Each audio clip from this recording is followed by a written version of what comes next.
1, go. Maayong adlaw sa inyo tanan. Kagiyari kita diri karon sa Isla Sangcoron sa probinsya sang Palawan. Diri sa tanyag nga ginatawag nila nga Kayangan Lake.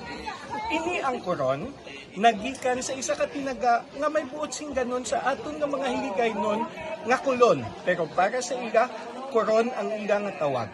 Kag ini ang Coron Island, isa ka lagyan o dumaan nga ancestral domain sa mga indigenous people nga kung tawgon Tagbanwa.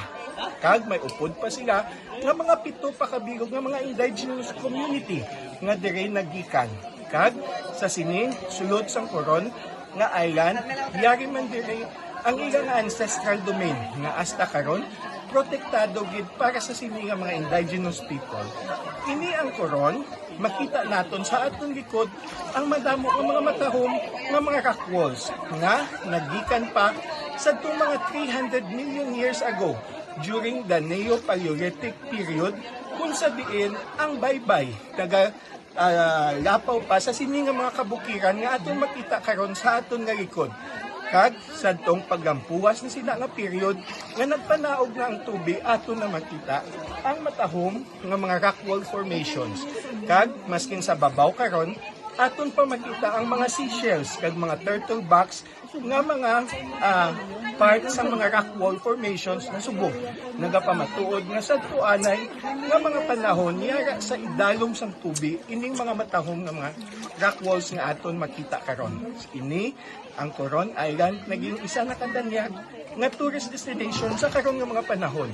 In fact, sa itong mga early 2000s, nagsugod na ini-develop kag sang 2006 ang ila naging tukod ang airport nga karon mayara na sang daily nga flights nga dire ang destination.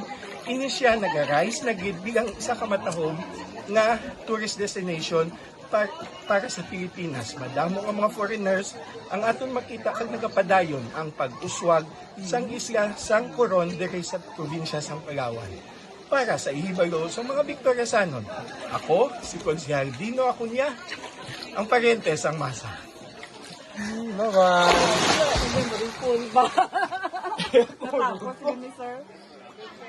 Pero ibalik mo ako na jacket. Away na di ano ha?